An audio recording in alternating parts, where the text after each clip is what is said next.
अपने तरह से जो है वो पोस्ट डालते जा रहे हैं और शहर में चर्चाओं का विषय बना हुआ है, तो ये एक बड़ी अच्छी बात होती है। तो मैम जैसे इस फील्ड में आप गए तो बहुत सारी कठिनाइयाँ ऐसी आई होंगी, कुछ परिवार वालों ने आपसे बोला होगा कि अरे क्या कर रहे हो, ऐसे कैसे कुछ हो पाएगा, तो ऐसा कुछ हुआ आपके साथ? मैं इसमें बोलूँगी कि मेरे साथ फॉर्चुनेटली ऐसा तो कुछ नहीं हुआ है, क्योंकि परिवार वालों ने हमेशा सपोर्ट किया है। स्पेशली मैं अगर बात करें तो मेरे हस्बैंड और मेरे जो mother in law, father in law हैं, मेरी ननद हैं और मेरे पेरेंट्स हैं और मेरा भाई, तो उन्होंने मुझे हमेशा इनकरेज करा है कि यू शुड गो, तुमको जाना चाहिए, और अगर इतना अच्छा प्लेटफॉर्म जब आपको मिलता है तो why to miss the opportunity, मुझे ऐसा लगता है। अच्छा। तो मुझे ऐसे एज सच कोई प्रॉब्लम नहीं हुई। हाँ, बस ये रहता है कि सारा सब कुछ जो रहता है ना, it all depends upon time management. बिल्कुल, क्योंकि I have a family, I have a 7-year-old daughter. जी। तो उसको भी देखना है, उसके स्कूल्स को भी देखना है, स्कूल को भी देखना है उसके, और एक अपने बच्चे की अपनी रिक्वायरमेंट रहती है, उसको समय देना बहुत ज़्यादा ज़रूरी होती है, और फैमिली की रिस्पॉन्सिबिलिटी हमारे ऊपर ही होती है। हम उसको कितने अच्छे से रख सकते हैं, हैंडल कर सकते हैं, उनको कितने अच्छे से हम सुविधाएं दे सकते हैं, उनको कोई प्रॉब्लम ना जाए। तो ये तो आम लोगों के साथ होता है, और इसके साथ ही अगर हम आगे बढ़ सके तो ये सबसे अच्छी हमारे अंदर क्वालिटी होती है ना। तो ये सारी चीजें होती है। ये आपका बचपन से सपना था या फिर कुछ उम्र बीती तब आपको समझ में आया कि यार हम तो इसके लिए बने हैं, तो ऐसा कुछ हुआ? देखिए क्या होता है, जब हम बचपन में ना हमारे बहुत सारे वो रहते हैं कि मैं ये बनूंगा, मैं ये बनूंगी जी। हमारा कुछ एज सच जब तक आपका 10+ मतलब 10th क्लास नहीं होती है आपकी, तब तक एक कॉन्क्रीट आपके पास वो नहीं रहता है कि मुझे ये बनना है। देन जब 10th में आप सब्जेक्ट चूज करते हो तब आपको समझ में आता है कि हाँ मेरी फील्ड क्या है, मुझे एज अ करियर क्या चुनना है। बिल्कुल। जब उसके बाद भी कई बार ऐसा होता है कि आप सब कुछ एक प्रॉपर डिग्री लेने के बाद भी आपको लगता है कि नहीं ये मेरा सपना नहीं था। हाँ। तो मेरे साथ तो ऐसा है कि मेरा स्कूल है, बच्चों का स्कूल है इंदौर में। अच्छा। तो मैं वो भी हैंडल करती हूँ, सोशल सर्कल अच्छा है मेरा जी। और इस फील्ड में मुझे कॉन्फिडेंस मैटर करता है जी। तो मुझे वो स्कूल से ही था, स्किल्स थी, कॉन्फिडेंस तो शुरू से ही है जी। तो क्या होता है, pageant is not about only beauty, बिल्कुल, it's a combination of beauty with brain. Yes. तो मुझे ऐसा लगा कि मुझे, और फिर ये शौक की बात है, मुझे लगा कि अभी भी, लेकिन ये मेरा सपना है, मैं इस पे काम कर रही हूँ, लेकिन मेरा स्कूल भी है क्योंकि मुझे सोसाइटी को भी कुछ देना है। बिल्कुल।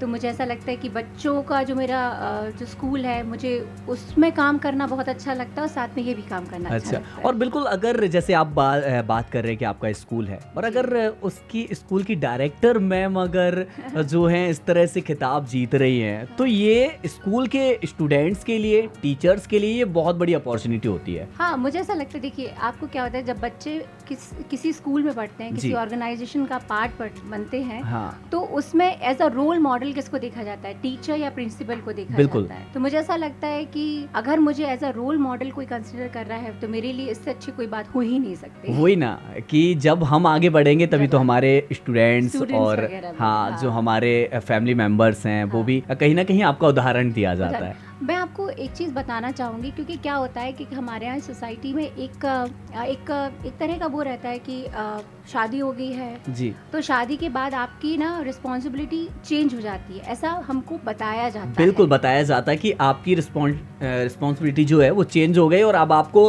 परिवार देखना है और वो सारी चीज़ें आपको संभालनी है। मैं ये बोलूँगी कि परिवार देखना आपकी फर्स्ट एंड फॉरमोस्ट रिस्पॉन्सिबिलिटी होना चाहिए। बिल्कुल। बट इट डजंट मीन कि आपके जो आपके जो करियर वाइज जो आपके सपने आपने देखे हैं, या आपको लगता है कि आप किसी फील्ड में अच्छा कर सकती हैं, तो मुझे नहीं लगता कि शादी अगर हो गई है तो it's an end to your dream. अगर आपकी फैमिलीज आपको सपोर्ट कर रहे हो, स्पेशली सबसे बड़ी बात, अगर आपके हस्बैंड आपको किसी चीज़ में सपोर्ट करते हैं आफ्टर बीइंग मतलब गेटिंग मैरिड, तो मुझे लगता है कि इससे अच्छा कोई चीज़ हो ही नहीं सकती। बिल्कुल, फैमिली सपोर्ट कर रही है, इससे अच्छा तो मतलब नहीं हो सकता, और ऐसे लोग ही आगे बढ़ पाते हैं जिनकी फैमिली सपोर्ट करती है। और कुछ लोग थोड़ा सा रुक जाते हैं, यार पता नहीं क्या बोलेंगे, कुछ लोग बोलना ही नहीं चाहते कि हम ये करना चाहते हैं, सिर्फ काम में लगे रहते हैं, घर को संभाल रहे हैं, चल रहा है, उनने अपनी जितनी भी उनकी हॉबीज, उन सब सारी चीज़ें छोड़ दी, किस फील्ड में वो जाना चाहते वो भी छोड़ दिया। मतलब शादी के बाद बहुत सी महिलाएं ऐसा करती करती हैं, है ना, तो हम देखते भी हैं और वो वहीं के वहीं पीछे रह जाती हैं। हाँ, कि हम आगे बढ़ते जा रहे हैं, हम उनको देखते जा रहे हैं। बहुत से आपके फ्रेंड्स भी ऐसे होंगे, है ना, बहुत से उदाहरण देखने को मिलते हैं। बट अभी क्या है, सोसाइटी इज चेंजिंग जी, है ना, अभी जजमेंटल नहीं है सोसाइटी। बिल्कुल, ठीक है। अगर मैंने मेरे साथ में पेजेंट में कई ऐसे महिलाएं देखी हैं जिनकी category like they have separate category, मतलब 40 प्लस वाली जो कैटेगरी होती है, तो उसमें भी लेडीज़ जो रहती हैं वो पार्टिसिपेट करती हैं। और मैंने 65 इयर्स की एक she was such a brilliant and beautiful lady, और उसने वो क्राउन एक पेजेंट में जीता था। तो शी वाज 65 इयर्स ओल्ड। तो मतलब age is just a number. अगर आप पार्टिसिपेट करना चाहेंगे, मैं टू ऑल द वुमेन्स जो सोचती हैं कि पार्टिसिपेट करना है, और to the young generation, to young girls जिनको मॉडलिंग में अपना करियर बनाना है, या मॉडलिंग में नहीं भी बनाना है, दे वांट अ प्लेटफॉर्म कि वहाँ अपने टैलेंट को वो जो दिखा पाएँ। तो मुझे लगता है कि they should go ahead, because opportunities बहुत सारी हैं जी, बस आपको यूटिलाइज करना आना चाहिए। बस अपने आप को बस निखारना है कि हम उस फील्ड में कैसे जा सकते हैं और वहां तक पहुंचने में हमें क्या क्या, तो वो भी हम उस पर भी चर्चा करेंगे। लेकिन एक छोटा सा ब्रेक लेते हैं। और मैम ब्रेक जो क्या खूबसूरत सा गाना था ना, चलते चलते मेरे ये गीत याद रखना, कभी अलविदा ना कहना, कभी अलविदा ना कहना। क्या खूबसूरत सा गाना था यार। और मतलब ये लाइफ में होता रहता है, और ऐसे गाने हम अक्सर जब गुनगुनाते हैं ना, और रेडियो के साथ गुनगुनाते हैं, तो बहुत ही मजा आता है। मैम एक बार फिर से आपका बहुत बहुत स्वागत है। और चलिए अब सवालों के और बढ़ते हैं। बहुत सारे सवाल हैं, बहुत सारी बातें होनी है, और कैसे आप यहाँ पर पहुँचे और कैसे आपने इसकी प्रैक्टिस करी, तो इस पर हम बहुत सारी चर्चा करेंगे। तो मैम सबसे पहले हमारा सवाल यही है कि जब आपके नाम की घोषणा हुई तो उस पल आपके मन में सबसे पहला विचार क्या आया? जब मुझे एज अ विनर उन्होंने डिक्लेयर करा जी, तो वो इमोशंस का एक ओशन रहता है ना, कि आपके दिमाग में बहुत सारी चीज़ें चलती हैं जी। और मेरे लिए यहाँ तक पहुँचना, मैं ये तो नहीं बोलूँगी बहुत मुश्किल रहा। कोई भी चीज़ इजीली नहीं मिलती है, और जो जिस फील्ड में आप काम कर रहे हैं अगर तो जो इजीली मिल जाए उसकी बात ही अलग, मतलब बात ही नहीं होती है, क्योंकि struggle is a part of life. तो मुझे जब ये विनर जब मैं बनी, तो literally I was crying like anything. मुझे तो टिश्यू पेपर देने पड़े उनको क्योंकि मैं बहुत ज़्यादा रो रही थी, इमोशनल खुशी के आंसू जिसको कहते हैं। और फिर मेरी फैमिली थी वहाँ पर, तो मुझे उनको देखकर बहुत अच्छा लगा जी जी। और इतने सारे लोगों के बीच में जब आप विनर बनते हैं, क्योंकि मैं ये नहीं बोलूँगी कि कोई कम या ज़्यादा अच्छा होता है, क्योंकि जितनी भी वहाँ पे पार्टिसिपेंट्स थी मेरे साथ में जी, वो बहुत अच्छी थी और उन्होंने भी बहुत अच्छा परफॉर्म करा है। बट एट द एंड किसी को तो विनर बनना है। अरे बिल्कुल बिल्कुल। कुछ पाने के लिए कुछ खोना भी पड़ता है, और कभी कभी ऐसा भी होता है ना कि किसी की जीत के लिए किसी को हारना भी पड़ता है। वो शायद एक वो कविता भी है ना, किसी को जीतने के लिए किसी को हारना पड़ता होगा शायद, है ना। तो यही कहानी है और ये सबके साथ होता है। और अगर आप हार भी जाते हैं तो कोई बड़ी बात नहीं है, हर कोई हारता है, और कि हम हार से बहुत कुछ सीखते हैं, हार से बहुत, है ना। और जब जीत जाते हैं तो एक कॉन्फिडेंस आता है, बस ये चीज हो जाती है और कुछ नहीं है। तो हार जीत का तो ये खेल में चलता रहता है। जब आप कोई कॉम्पिटिशन कर रहे हो तो या तो हारोगे या फिर जीतोगे, ये चीज होता है। तो बहुत अच्छा आपने सवाल का आंसर दिया है। और इसी के साथ हमारा अगला जो सवाल है वो ये है कि सागर की बेटी होकर अंतरराष्ट्रीय मंच तक पहुंचना, यह सफर कितना चुनौतीपूर्ण रहा आपका? देखिए, कंसिस्टेंसी होना चाहिए। बिल्कुल, ये तो जरूरी है। जरूरी, जो भी आप कर रहे हो उसमें कंसिस्टेंसी होना चाहिए जी। यहाँ पढ़ने के बाद में यहाँ से मैंने ग्रेजुएशन करा, देन पोस्ट ग्रेजुएशन मेरा इंदौर का है। अच्छा। फिर उसके बाद फिर मैंने बीएड भी करा। उसके बाद फिर स्कूल, जब मुझे ऐसा लगा कि I should open a school, तो स्कूल के बाद में आपको ऑब्वियसली एक ऐसा फील्ड है कि आपको सोशल होना पड़ेगा। बिल्कुल, सोशल जरूरी है, और जरूरी है, क्योंकि आपको अगर सोशल आप नहीं होगे तो आप कैसे कन्विंस करेंगे कि आप एक अच्छे एजुकेशन या अच्छे एजुकेटर बन सकते हैं। हाँ। तो ये रहा, और इसका एक्सपीरियंस मुझे इसमें काम आया, क्योंकि ये मैंने एज अ हॉबी स्टार्ट करा था। बट अब जब इतना अच्छा मुझे प्लेटफॉर्म मिला है और जब मुझे अपॉर्चुनिटी मिली है, तो मुझे ऐसा लगता है कि इसमें मैं आगे अब बढ़ने का ही काम है मेरा। बिल्कुल, अब तो आप आगे बढ़ेंगे और सपोर्ट भी आपको बहुत अच्छा मिलेगा, क्योंकि एक जब सफलता हमें मिल जाती है तो फिर उसमें जो टांग खींचने वाले होते हैं ना लोग, उनके मुंह बंद हो जाते हैं, है ना। और जो हमारी फैमिली होती है वो हमारे सपोर्ट में आ जाती है, और पब्लिक का, आपके जो फैंस होंगे वो भी कहीं ना कहीं आपको सपोर्ट करना स्टार्ट कर देते हैं। पहले उनने देखा कि नहीं यार इसने बहुत मेहनत करी, है ना, लेकिन जब वो आपका सपोर्ट करना तैयार हो जाते हैं वो सपोर्ट करने के लिए, तो फिर तो हमें आगे बढ़ने से कोई नहीं रोक सकता, है ना। ये होता है। तो आइए बढ़ते हैं अगले सवाल की ओर। क्या आपने कभी सोचा था कि एक दिन भारत का प्रतिनिधित्व आप करेंगे? नहीं, टू बी वेरी ऑनेस्ट, मैंने तो सपने में नहीं सोचा था, क्योंकि ये चीज़ क्या होती है कि आप एकदम से ना आप सोच नहीं सकते कि ये चीज़ हो सकती है। बट मैंने जैसा कि पहले भी बोला कि कंसिस्टेंसी मैटर्स ऑलवेज, क्योंकि आपको ना टांग खींचने वाले, आपको क्रिटिसाइज करने वाले, आपको नीचा दिखाने वाले बहुत लोग, मतलब आप अपने जैसा एक्सपेक्ट नहीं कर सकते ना हर किसी को कि सब कोई अच्छा ही बोले, अच्छा ही करे, क्योंकि जो लोग मुझे जानते हैं, मेरे फ्रेंड्स हो गए या मेरे क्लासमेट हो गए, तो वो जब मुझे अभी कॉन्ग्रेचुलेशन सब जगह से जब विशेस मिल रही हैं, तो उनको पता है कि मैं वहाँ से यहाँ आई हूँ तो मैंने मेहनत करी है, और मेहनत का फल जो बोलते हैं ना कि भले देर से मिले पर मिलता जरूर। जैसे अपन पहले बात कर रहे थे ना कि फैमिली के लोग जो होते हैं, है ना, कुछ लोग वहीं के वहीं रुक जाते हैं। तो बहुत से लोग हमने देखे हैं समाज में, ऐसे लोग होते हैं जो आपकी सफलता से जलते हैं, है ना। कुछ लोग ऐसा होते नहीं यार उसने मेहनत करी है, उसको ये चीज मिलनी चाहिए थी, है ना। और कुछ लोग जो होते हैं वो आपको बैक सपोर्ट करते हैं, बोल नहीं पाते लेकिन वो सपोर्ट करते हैं आपके लिए, है ना। वो कमेंट्स भी करेंगे, जहाँ पर आपकी स्टोरीज या फिर आपकी पोस्ट दिखेगी वहां पर वो जाएंगे, उसको देखेंगे, लाइक करेंगे। लेकिन कुछ लोग होते हैं वो बोलेंगे ही नहीं कुछ, है ना। उनको सब कुछ पता है कि नहीं यार इतनी बड़ी अपॉर्चुनिटी इनको मिली है, इतनी अच्छी जगह आप पहुंचे हैं, तो वो वहां बोलेंगे नहीं, लेकिन उनको सब कुछ पता है। और कुछ लोग होता है बेवजह आपकी तारीफ करेंगे, है ना। ऐसे लोग बहुत से हमें देखने को मिलते हैं। और कुछ लोग तो ऐसे होते हैं समाज में, अरे तुमसे क्या होगा, तुम तो घर पे बैठो, काम करो अपना, बढ़िया, क्या फालतू में यहाँ वहाँ घूमना। ऐसे लोग भी बहुत सारे मिल जाते हैं। जजमेंटल सोसाइटी, बिल्कुल बहुत सारे ऐसे जजमेंटल। एंड मुझे ऐसा लगता है वैलिडेशन, आपको you don't have to seek validation from other people, कि अगर आपको बढ़ना है ना तो आपको, मतलब कहते हैं खुद को खुद से अच्छा कोई नहीं जान सकता। बिल्कुल। तो अब अगर आपको विश्वास है अपने ऊपर और आपको लग रहा है कि आप कर सकते हैं, तो एक बार, क्योंकि जिंदगी एक बार मिलती है, यू ओनली लिव वंस। और उनके लिए आप क्या कहना चाहेंगे जो आपका बेवजह सपोर्ट करते हैं, उनके लिए क्या कहना चाहेंगे? मेरे लिए तो मेरे साथ, मतलब अभी ऐसा रहता है ना कि अब जब ये इस एज में आपको जो फ्रेंड्स मिलते हैं, जो आपके वेल विशर मिलते हैं, वो सच में आपके वेल विशर होते हैं। बिल्कुल, क्योंकि ये मैच्योरिटी इस एज में आ जाती है, सबके अंदर आ जाती है। जो आपके फ्रेंड्स होते हैं, आपके जो बातचीत, मतलब जो फैमिली मेंबर्स भी होते हैं, उसी तरह के आपके लिए मिलते जाते हैं, है ना? तो जब मैच्योरिटी आती है, तो जब आपको समझ में आता है कि हाँ, कौन आपकी दिल से तारीफ कर रहा है और कौन सुपरफिशियली आपकी तारीफ कर रहा है, फेस से झलक जाता है, फेस से समझ में आता है, फेस रीडिंग समझ में आ जाती है। और मैं रियली थैंकफुल हूँ उन सभी लोगों के लिए जिन्होंने मुझे कभी ना कभी मदद करी, मुझे मोटिवेट करा, और उनकी वजह से आज मैं यहाँ पर हूँ। जी बिल्कुल। और ये भी आपने बहुत अच्छे से, आगे हम मिलेंगे और भी कुछ सागर से जुड़े, मध्य प्रदेश से। चलिए तो एक और बढ़िया से गाने के साथ हम एक बार फिर से रेडियो टाइम पर जुड़ चुके हैं। मेरा नाम है आरजे राम और हमारे साथ हैं अपूर्वा मैम जी। मैम, एक बार फिर से आपका स्वागत है रेडियो टाइम के इस प्यारे से प्रोग्राम में, सागर अड्डा में। और रेडियो टाइम पर इतने प्यारे प्यारे से गानों के साथ जब हम आगे बढ़ते हैं ना, तो लिसनर्स को मजा आ जाता है। Thank you. तो मैम, कितने समय से रुके हुए हैं यहाँ पर, मतलब जीतने के बाद, विनर के बाद?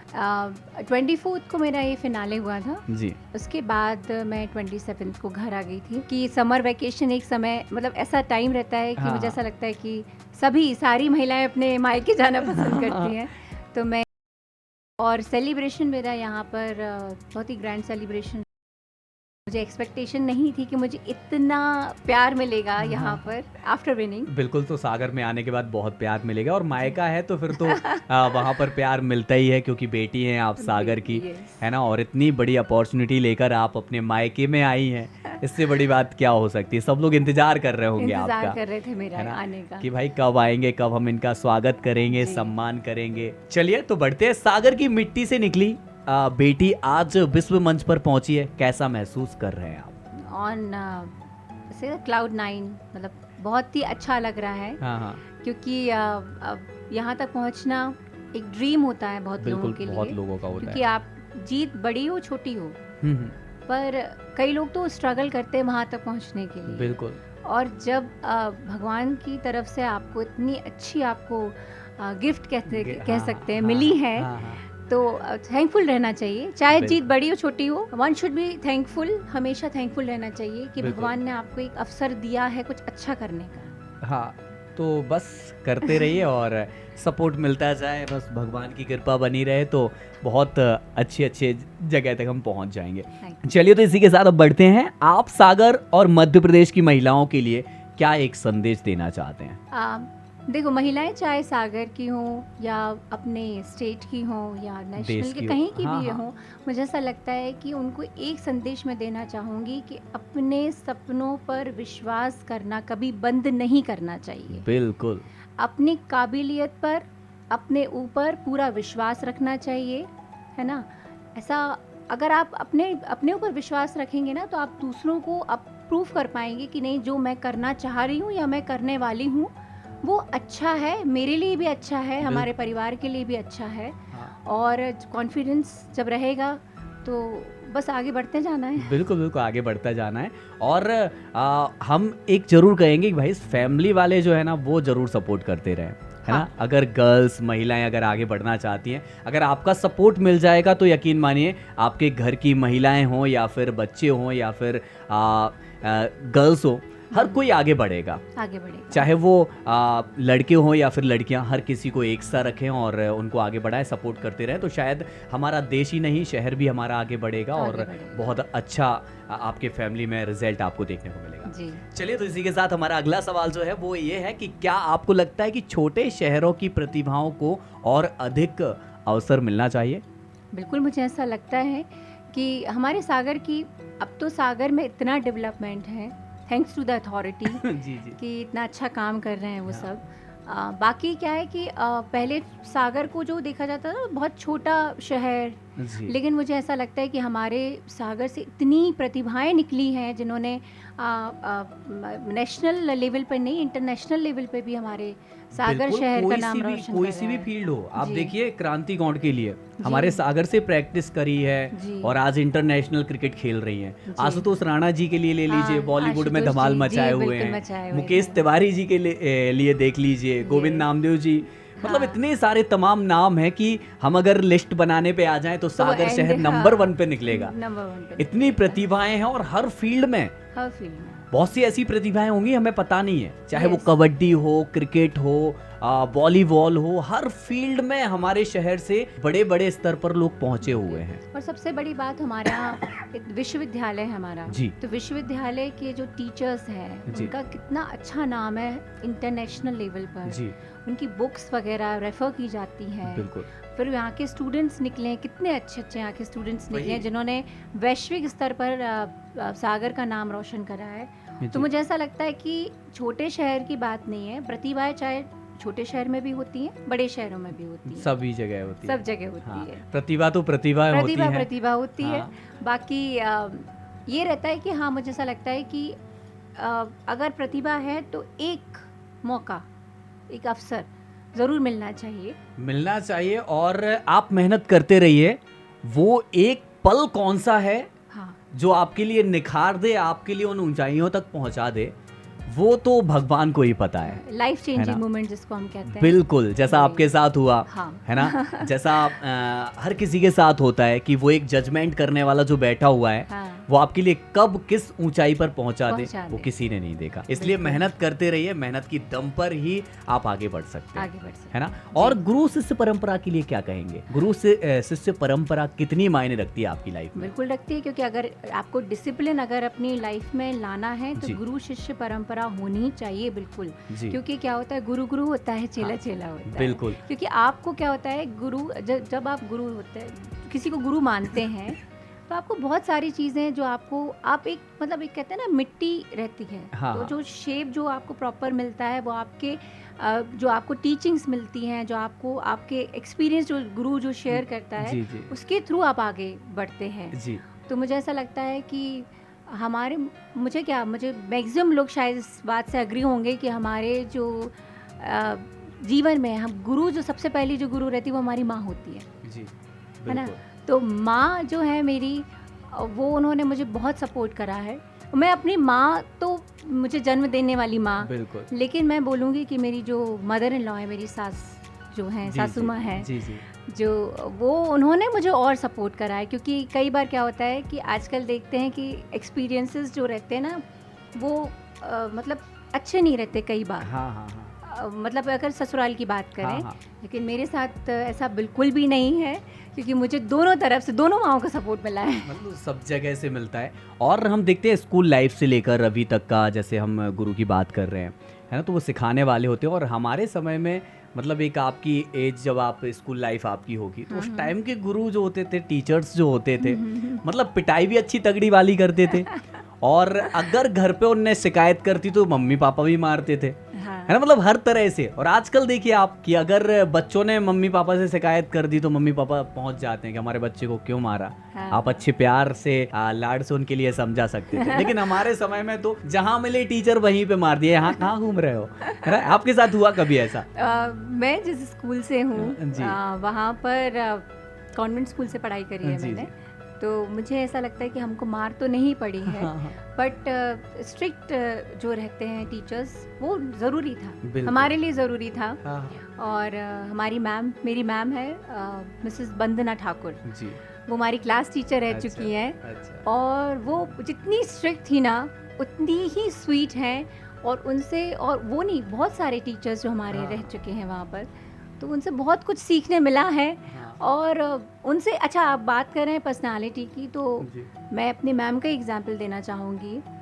वो इतने अच्छे से, because she is a Bengali, तो वो इतने अच्छे से ड्रेसअप होकर आती थी ना कि हम उनको एडमायर करते थे because of a cotton sari and everything ना, कि ऊपर से नीचे तक आप एक टीचर को जब देखते ना तो वो हमारी रोल मॉडल थी। अच्छा। और मैं जब भी अभी कॉटन साड़ी, जब जो साड़ी रहती है ना, तो जब मैं जो पहनती हूँ या मैं उसको परचेज करने का सोचती हूँ, तो मेरे दिमाग में सिर्फ मेरी वो मैम आती हैं, क्योंकि वो बहुत अच्छे से रहती थी। अच्छा, बात करें स्ट्रिक्ट की, तो हाँ, शी वॉज स्ट्रिक्ट, बट वो हमारे भले के लिए था। हाँ बिल्कुल, वही रहता है ना। और बहुत से टीचर, मतलब देखो आप तो गर्ल्स थी, लेकिन बॉयज के ऊपर, बॉयज तो मतलब यहाँ वहाँ घूम रहे हैं, कहीं जा रहे हैं, कहीं शादी में टीचर मिल गए, वहीं पे बोले है शादियों में घूम रहे हैं, पेपर आने वाले तुम्हारे, तैयारी करो। मतलब हम लोगों को तो बहुत ज्यादा, है ना। तो उस समय मतलब आज तो बहुत चेंज हो चुकी है। अच्छा, आप टीचर की बात करें तो मेरे फादर भी प्रोफेसर हैं, तो वो क्या है, वो ज्यादा स्ट्रिक्ट थे जी। मतलब उनको ऐसा था कि अगर क्लासेस लग रही हैं तो तुम्हें घर पर नहीं रहना है, तुमको क्लास अटेंड करनी ही करनी है, और पूरी कंप्लीट करके आना ना पहले। क्योंकि क्या था, डिपार्टमेंट ऐसा था ना कि कॉमर्स और इकोनॉमिक्स जी, मतलब सेम बिल्डिंग में था, तो आप चाह के भी ना क्लासेस स्किप नहीं कर सकते थे। आपका कौन सा सब्जेक्ट था मैम? मैंने बीकॉम करा हुआ है। अच्छा, बीकॉम। हाँ जी। बीकॉम वाले तो लगभग सोचते भी हैं कि यार क्लास में जाएं तो फिर थोड़ा बहुत मन लगेगा, फिर उसके बाद आके फिर घर पे ही पढ़ाई। मुझे ऐसा लगता है, देखो क्लासेस मिस नहीं करना चाहिए। इतने अच्छे एक्सपीरियंस टीचर जब हमारे यहाँ हैं, तो आप क्लासेस, ठीक है, एक कॉलेज लाइफ में एक अलग रहता है कि हमको ना क्लास मिस करने का जो एक एक्सपीरियंस है ना, उसका भी एक्सपीरियंस चाहिए पड़ता है कि नहीं, हम क्लास मिस करेंगे तो कैसा लगता है। अच्छा, एक चीज है, कॉमर्स वालों के साथ एक चीज तो होती है ना, बिजनेस में कभी पीछे नहीं हटते। नहीं, एक उनके अंदर एक कॉन्फिडेंस होता है ना। हाँ। चाहे वो क्लास में बैठे हो ना बैठे हो, उन्होंने थोड़ी बहुत पढ़ाई करी हो, लेकिन कॉमर्स वाले मतलब बिजनेस में तो आगे बढ़ जाते हैं। हाँ। और वो हर प्रतिभा को भी अपने बिजनेस टाइप में ले जाते हैं, वहाँ पर वो प्रतिभा भी दिखाएंगे, वहाँ से वो कमाई भी करेंगे और अपना आगे का लाइफ भी, क्योंकि हमने पढ़ा है ना, हमने 11th में भी वही पढ़ा है, हमने 12th में भी वही पढ़ा है, ग्रेजुएशन। और मोस्ट ऑफ द केसेस में ऐसा होता है कि ये ग्रेजुएशन के बाद में MBA करते हैं लोग, MBA ही करते हैं जिनको बिजनेस करना है। तो वो हमारे ना उसमें सब में खून में रहता है कि हमको अगर बिजनेसमैन बनना है या बिजनेस वुमन बनना है, तो हमको पता है कि उसके मतलब कैसे बन सकते हैं एक सफल बिजनेस वुमन।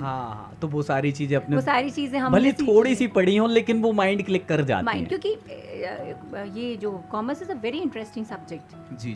तो एक बार अच्छे से समझने आने लगे ना, तो मजा आता है उसमें पढ़ने में। चलिए, तो बढ़ते हैं अब कंपटीशन की ओर कनाडा में होने वाला है जो आपका, तो अब कनाडा में भारत का प्रतिनिधित्व करना है, तैयारी कैसी चल रही है आपकी अभी उसकी? टू बी वेरी ऑनेस्ट, अब स्टार्ट होगी वो तैयारी, क्योंकि अच्छा। अगर आप इंटरनेशनल लेवल पर जा रहे हैं कुछ पार्टिसिपेट करने के लिए, तो उसकी तैयारी एक अलग लेवल की होती है, क्योंकि उसमें आपको सिर्फ आपकी कंट्री नहीं, अब बहुत सारी कंट्रीज से अब वहाँ आप पर देश को आएंगे। रिप्रेजेंट कर रहे हैं, सीधी सी तो बात उस होती लेवल है। की तैयारी होना चाहिए। हाँ। तैयारी ऑलमोस्ट सेम ही होती है, बट उसका जो लेवल होता है वो और हाई हो जाता है। अच्छा अच्छा, है ना? तो इसकी जो एक्सपर्ट है वो आपको वहीं से मिलेंगे, आपकी तैयारी जब आप करने जाएंगे तो वहाँ पर जब फिनाले की तैयारी जब हाँ होगी तो एक्सपर्ट आपके इंडिया से आपके लिए मिलेंगे, तो कौन कौन होने वाले हैं आपके एक्सपर्ट? देखिए, जब आप इंटरनेशनल लेवल की तैयारी कर रहे हैं तो मुझे ये डायरेक्टर, जो मेरे पेजेंट की जो डायरेक्टर है, मिसेस प्रिया सिंह शुक्ला जी, मिसेस निरुपमा वर्मा, तो ये क्या है, ये अपनी तरफ से प्रोवाइड करेंगे जी। कभी कभी प्राइवेट भी होता है कि आप प्राइवेटली आप भी हायर कर सकते हैं। इसमें मेन चीज़ रहती है कि ग्रूमिंग एक्सपर्ट्स रहते हैं इसमें। आपकी वॉक कैसा करना है, आपको वॉक बहुत प्रॉपर होनी चाहिए, रैम वॉक और फैशन वॉक में। जब पेजेंट वॉक होती है और जब फैशन वॉक होती है तो दोनों में बहुत अंतर होता है। अच्छा। फैशन वॉक में आपको एक्सप्रेशंस नहीं रहते हैं, एक बेसिक एक्सप्रेशंस बिल्कुल सेम रहते हैं ऑलमोस्ट, आपने नोटिस करा होगा।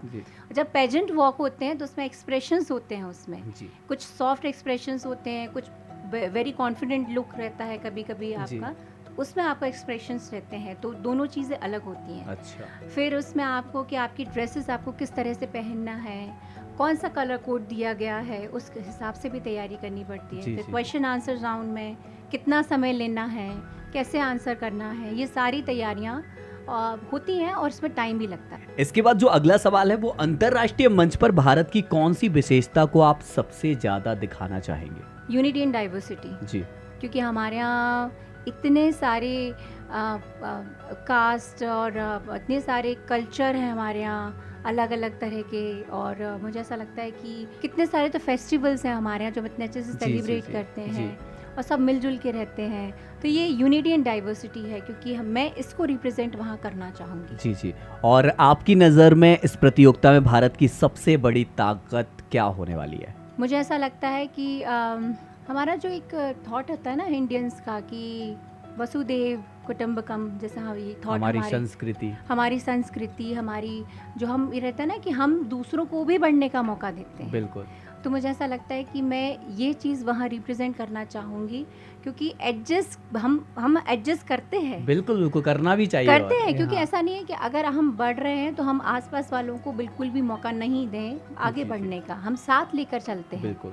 तो मुझे ऐसा लगता है कि मुझे ये चीज़ वहाँ पे रिप्रेजेंट मैं करूंगी, क्योंकि भारत जैसा देश कोई नहीं है। बिल्कुल नहीं है, सोने की चिड़िया कहा ही जाता है ना, और सोने की चिड़िया और टैलेंट यहाँ पर, और टैलेंट तो कूट कूट के भरा है। और अगर हम बात करें बुंदेलखंड की और सागर की, तो सागर में तो और ज्यादा भरा हुआ है। हाँ, निकल के भी आ रहा है। अभी हम देख रहे हैं, मतलब 2026 में बहुत सारी प्रतिभाएं निकल कर आ रही हैं, है ना। हम देखते हैं दिन प्रतिदिन कुछ ना कुछ नया हमें देखने को मिलता है। चलिए बढ़ते हैं, पर्सनालिटी का सवाल जो है, अगर आपको 3 शब्दों में खुद को बताना हो तो क्या कहेंगे?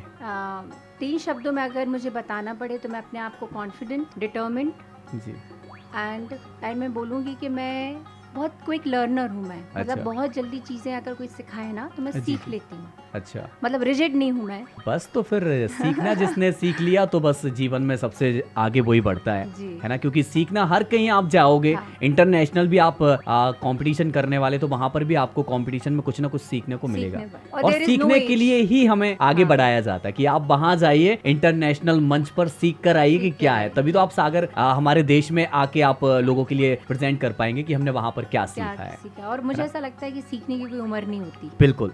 सफलता आपके लिए क्या मायने रखती है? सफलता को अगर मैं डिफाइन करूं तो सफलता इज नॉट अबाउट कि आपके पास बड़ा बंगला है, आपके पास बड़ी गाड़ी है। मेरे लिए सफलता वो है कि अगर आप केवल एक व्यक्ति को भी अगर आप ये विश्वास दिलाएं कि वो अपनी लाइफ में कुछ अच्छा कर सकता है, कर सकती है, अपने ड्रीम्स को फॉलो कर सकता है, कर सकती है, तो मुझे ऐसा लगता है कि सफलता मेरे लिए वही होगी। मटेरियलिस्टिक उसमें नहीं बोल रही हूँ मैं।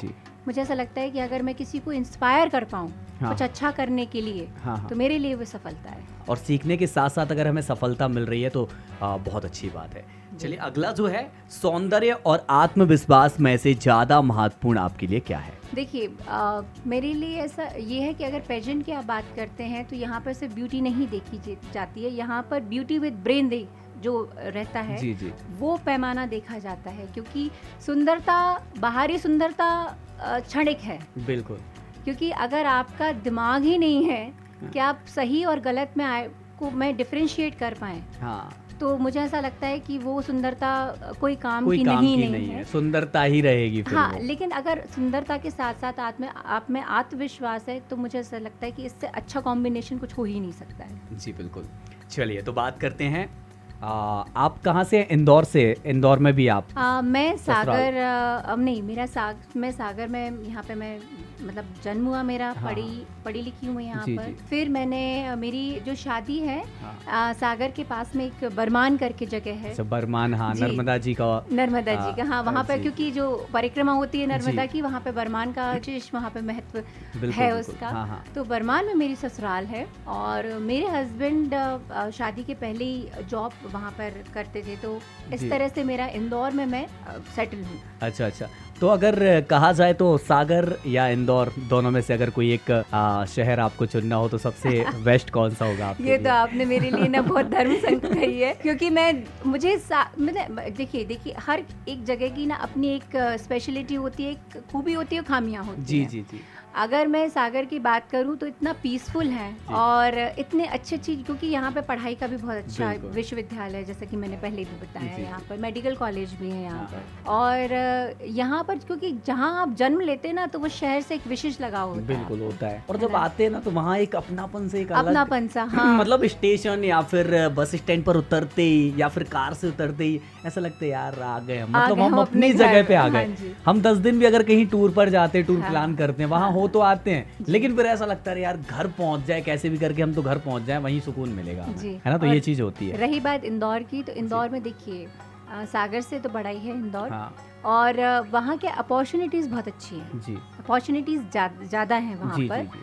और वहाँ पर क्या है कि आप कॉस्ट ऑफ लिविंग ना आपके बजट में है जी जी, बहुत एक्सपेंसिव नहीं है, बहुत सस्ता भी, जैसे आप आराम से वहाँ रह सकते हैं अगर आपको अपने बच्चों को अच्छी एजुकेशन देनी है तो मुझे इंदौर की बात ही अलग होती है, क्योंकि मुझे ऐसा, मैंने कई बार ऐसा सुना है और वहाँ रह के महसूस करा है कि जो एक बार इंदौर में रह लेता है ना उसको कहीं अच्छा नहीं लगता है। अच्छा अच्छा, ऐसा भी है, ऐसा बोला जाता है। मतलब देखिए सागर तो ऐसा कि उससे आपको लगाव है, लेकिन अब आप इंदौर में हैं तो वहाँ पर भी आपके लिए काफ़ी अच्छा लगने लगा, है ना? अगर बात करें हम पहनावे में, साड़ी या गाउन, देखिए वो जैसा देश वैसा भेष, ऐसा कहते हैं ना, क्योंकि देखिए साड़ी एक ऐसा आउटफिट है कि जिसको पहनने पे ना बड़ा, जो एक नारी होती है ना वो बड़ी ग्रेसफुल लगती है जी जी जी। और साड़ी का क्या होता है कि साड़ी बहुत ही ज़्यादा एक इतनी परफेक्ट, जिसको अटायर हम कहते हैं ना, वो है, क्योंकि इंडियन कल्चर को बहुत अच्छे से रिप्रेजेंट करती है साड़ी जी। लेकिन अब साड़ी के अलावा भी अगर आप किसी ऐसी जगह जा रहे हैं जहाँ पे आप साड़ी नहीं पहनना चाह रहे हैं, तो इतनी सारी आउटफिट्स के हमारे पास ऑप्शन होते हैं। और जो औरतें होती है ना, जो महिलाएं होती है, वो ब्लेस्ड होती हैं, उनको मिक्स एंड मैच का कॉम्बिनेशन बहुत अच्छे से आता है, तो वो कर लेती है और प्रेजेंटेबल लगने लगती है। मतलब जैसा खाना बनाने में एक्सपर्ट रहती हैं, वैसे ही मतलब हर एक चीज में, कोई भी चीज कहाँ से हमें जोड़ तगोड़ के कैसे बनाना है, कैसे अच्छा बनाना है, उसको सुंदर बनाना है, वो महिलाओं में होती है। और ये जो सवाल है ना, ये शायद धर्म संकट वाले आ रहे हैं सवाल है ना। और अगला ऐसा ही सवाल है हमारा, परिवार या फिर करियर? परिवार के बिना करियर संभव नहीं है, क्योंकि करियर होना जरूरी है, लेकिन परिवार को अनदेखा करके करियर आप अचीव कर भी लेंगे तो वो खुशी किसके साथ शेयर करेंगे आप? खुशी शेयर करने के लिए आपके पास परिवार होना चाहिए जी, अपने होने चाहिए। परिवार है तो करियर है। हाँ, परिवार है तो करियर है, क्योंकि क्या होता है कि आजकल न्यूक्लियर फैमिली है, बहुत सारे बाहर सेटल हैं, तो अगर हस्बैंड वाइफ अपने एक दूसरे का सपोर्ट करके नहीं चलेंगे तो फिर ये गाड़ी कैसे चलेगी आगे? बिल्कुल, वो तो गाड़ी चलाना है तो भाई परिवार के साथ कदम से कदम मिलाकर चलना पड़ेगा। उनका सपोर्ट हमें चाहिए, हमारा सपोर्ट परिवार के लिए होना चाहिए। और पता है, इसमें मुझे ऐसा लगता है कि इसमें कोई एक रोल फिक्स नहीं होना चाहिए किसी का, हस्बैंड वाइफ का। अगर घर थोड़ा बहुत मैसी हो गया है, बच्चे छोटे हैं, करते हैं गंदा, तो फिर it should not be like कि सिर्फ जो घर की जो फीमेल है वही साफ करेगी घर। ऐसा हमारे यहाँ बिल्कुल भी रोल ऐसा हमारे यहाँ कोई, मेरे यहाँ तो डिस्ट्रीब्यूट नहीं है। हाँ, हाँ। जिसको जो अच्छा लग रहा है, जिसको जो लग रहा है कि हम ये टास्क जल्दी फिनिश कर सकते हैं, हाँ, वो करता है। वो है। एक शब्द में हम भारत को कहें तो क्या कहेंगे? भारत को अगर मैं एक शब्द में डिफाइन करेंगे, कहेंगे हम मेरा सब कुछ, मेरा प्यार। संस्कृति से परिपूर्ण और मतलब हमारे लिए पूजनीय है भारत। जी जी बिल्कुल। भारत माता की बात करें तो हमारे लिए हाँ। पूजनीय है, और जो एक पूजनीय होता है उसको हम किस तरह से डिफाइन करें मुझे समझ में नहीं आ रहा। भारत जैसा मैंने पहले भी बोला कि कोई है ही नहीं। जन्म लेने का मौका मिले तो मैं दोबारा से भारत में ही जन्म लेना चाहूँगी। ओह क्या बात है। बिल्कुल। और अगर हम एक शब्द में सागर के लिए कहें? हमारा सब कुछ।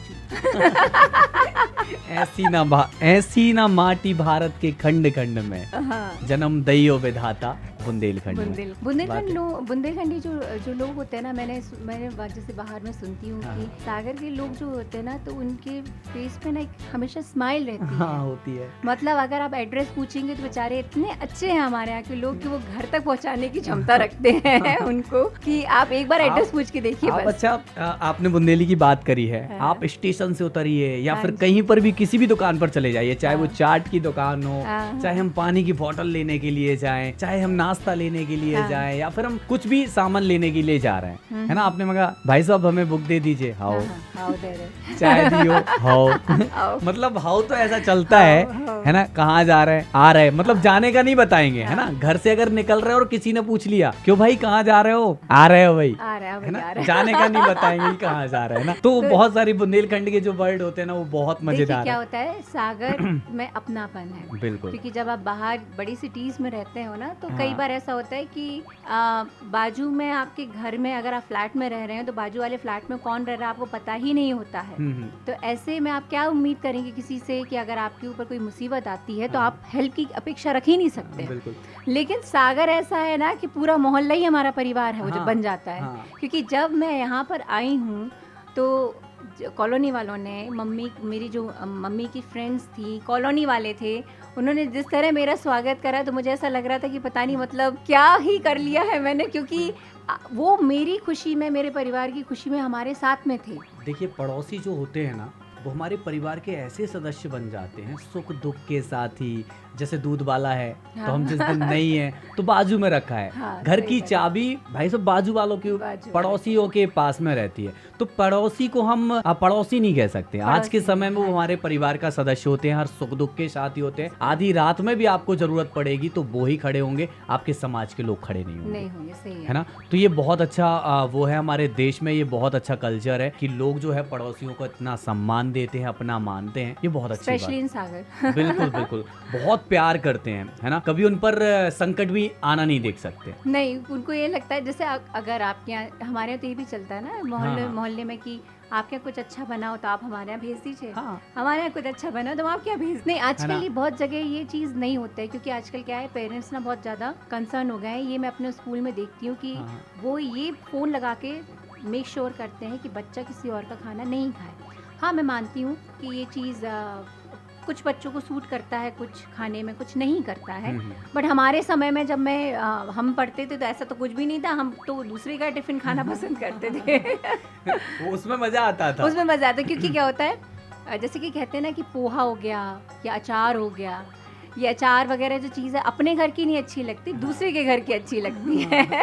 जैसे आप तो कॉन्वेंट से पढ़े हुए हैं, हम लोग तो हिंदी मीडियम वाले हैं, लेकिन आपने रोटी वाला पोहा खाया क्या? हाँ बिल्कुल, मुझे अभी भी पसंद है कि रोटियां बचती हैं तो उसको कहते हैं ना कि ठिकाने लगाना हो तो सबसे अच्छी जो रेसिपी है वो रोटी का पोहा। क्योंकि देखिए, कॉन्वेंट में पढ़ने का ये मतलब नहीं है कि सागर का हम सागर से रिलेटेड हमको कोई चीज़ नहीं पता है, क्योंकि बुंदेलखंडी आना सबको ही आती है, मेरे सारे क्लासमेट्स को आती है, लेकिन वो जमीनी स्तर पे मतलब वो हरकतें करना, छोटी छोटी सी नहीं, हमने सारी चीजें वो करी हुई है। नॉर्मल दूसरे स्कूल में देखिए, it's not about Hindi medium, it's not about English medium. हम लोगों ने बहुत बुंदेलखंडी आना, मुझे ऐसा लगता है कि किसी को रीजनल लैंग्वेज अगर आती है तो उसमें शर्म का कोई विषय नहीं है वो, क्योंकि आना चाहिए, क्यों नहीं आना चाहिए। वो तो है। तो मुझे बुंदेलखंडी आती है और कॉन्वेंट में मैं पढ़ी हूँ, इसका मतलब नहीं है मेरे और मेरे सारे फ्रेंड्स को बहुत अच्छी बुंदेलखंडी आती है।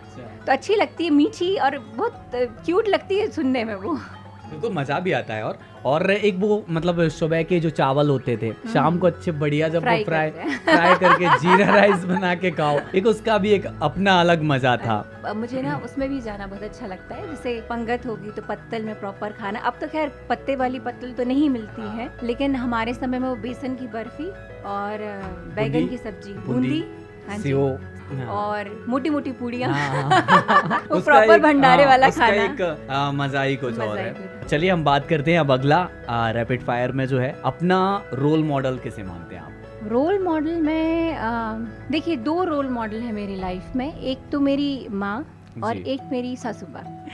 क्योंकि माँ ने तो हमेशा प्रोत्साहन दिया है मुझे, लेकिन शादी के बाद मुझे ऐसा लगता है कि जो एक रहता है ना, लोगों को, लड़कियों को स्पेशली लगता है कि ससुराल में कैसी मिलेगी मदर इन लॉ, क्योंकि कई बार एक्सपीरियंसेस अच्छे होते हैं, नहीं रहते हैं कई बार एक्सपीरियंसेस, लेकिन मुझे ऐसा लगता है कि मेरी मदर इन लॉ ने मुझे बहुत अच्छे से बिल्कुल ऐसा महसूस नहीं होने दिया कि मैं कहीं दूसरे घर की हूँ, तो मुझे वैसा एक्सपीरियंस मेरा बहुत अच्छा रहा उनसे। बहुत केयर करती हैं मेरी, बहुत मुझे मोटिवेट करती हैं, खुश होती हैं मेरी उपलब्धियों पर। तो मुझे ऐसी अगर सासू माँ मिल जाए, हर किसी को मिल जाए, तो उनका तो जीवन धन्य हो जाए, है ना। और बाकी बहुत से लोग ऐसा होते हैं, है ना, कुछ ही लोग ऐसे निकल जाते हैं जो सपोर्ट नहीं करते हैं, लेकिन बाकी हमने मोस्टली देखा है कि माँ जो होती है, माँ सभी की एक, हम सब साथ में बैठ के खाना खाते हैं जी, और वो ऐसा ये नहीं रहता है कि पहले जेंट्स खाएंगे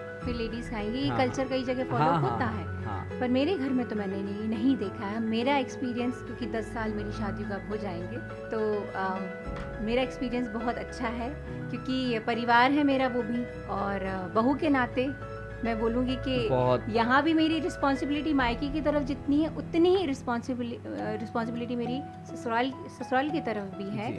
और अगर किसी बात से अगर कोई ऐसा लगता है कि माहौल बिगड़ सकता है, वो बात करनी ही क्यों, और करनी क्यों, अगर बिगड़ भी जाती है थोड़ा बहुत, बच्चे हैं, नोक चलता रहता है, बच्चे हैं भाई, थोड़ा बहुत तो चलता है। तो ऐसा मेरे साथ तो अभी ऐसा कुछ भी नहीं है, ना आगे कभी मुझे ऐसा लगता होगा, क्योंकि हम लोग बहुत अच्छे से रहते हैं, रिस्पेक्ट करते हैं एक दूसरे के करियर चॉइसेस की रिस्पेक्ट करते हैं, और बस ऐसे चल रहा है साकुशल सब कुछ। और यही है कि जीवन का मंत्र क्या होना चाहिए? जियो और जीने दो, जियो और जीने दो। मुझे ऐसा लगता है कि आपकी खुद की परेशानियां कई बार इतनी बढ़ जाती हैं कि आप दूसरों के लिए परेशानी कैसे क्रिएट कर सकते हैं उस सिचुएशन में। तो मुझे ऐसा लगता है कि आप खुद भी जियो और दूसरों को भी जीने दो, उनके लिए किसी परेशानी का आप कारण ना बने जी। तो मुझे ऐसा लगता है कि लिव एंड लेट लिव, ये वाला मेरा है मंत्र है। बिल्कुल बिल्कुल। चलिए, तो आज बहुत सारी आपसे बातें करिए। आप तो अपूर्वा जी, आप ऐसे ही आगे बढ़ते रहें, नित नई ऊंचाइयों को आप छूते रहें, और हमारे सागर का, मध्य प्रदेश का, देश का आप नाम रोशन करें। और आपका जो फाइनल वाला होने वाला है, तो वो कब से कब तक होने वाला है, और कहाँ पर होने वाला है, और किस तरह का होने वाला है? मोस्ट प्रोबेबली अभी फाइनल जो मेरा जो पेजेंट है वो अभी कनाडा में है। इन केस अगर कनाडा में 1% नहीं हुआ तो फिर बाली, इंडोनेशिया में हो सकता है। अच्छा। वो लेकिन ये रहेगा सितंबर से लेके दिसंबर के बीच में, कभी भी हो सकता है। जी जी। तो लेट्स सी उसमें क्या होता है। बाकी देखिए, तैयारी करना हमारे हाथों में, बिल्कुल और रिजल्ट हम नहीं जानते, रिजल्ट भगवान के हाथों में है। बिल्कुल, वो भी अच्छा आएगा, है ना, क्योंकि आपके इतने अच्छे विचार हैं, इतनी अच्छी आपने मतलब ड्रेसेस, और जो आपने बताया कि आपकी जो तैयारियां हैं वो इतनी अच्छी होने वाली है, और बहुत अच्छे आपको जजमेंट करने वाले मिलने वाले हैं, है ना, आपको सपोर्ट करने वाले इतनी बड़ी बड़ी हस्तियों के साथ जब आप कार्य करेंगे, काम करेंगे, तो निश्चित रूप से आपको रिजल्ट बहुत अच्छा मिलने वाला है ना। तो बहुत बहुत धन्यवाद हमारे साथ जुड़ने के लिए, और आप ऐसे ही बस आगे बढ़ते रहें। Thank you. मिलते हैं अगले सेगमेंट के साथ। Thank you, and thank you to the entire team of 90.8 FM radio time, और thank you so much sir, and thank you once again, आपने मुझे बुलाया, और इतना अच्छा हमारा क्वेश्चन आंसर जो इंटरेक्शन जो बहुत अच्छा रहा, एंड बहुत ऊंचाइयों तक जाए, मेरी यही कामना है। Thank you.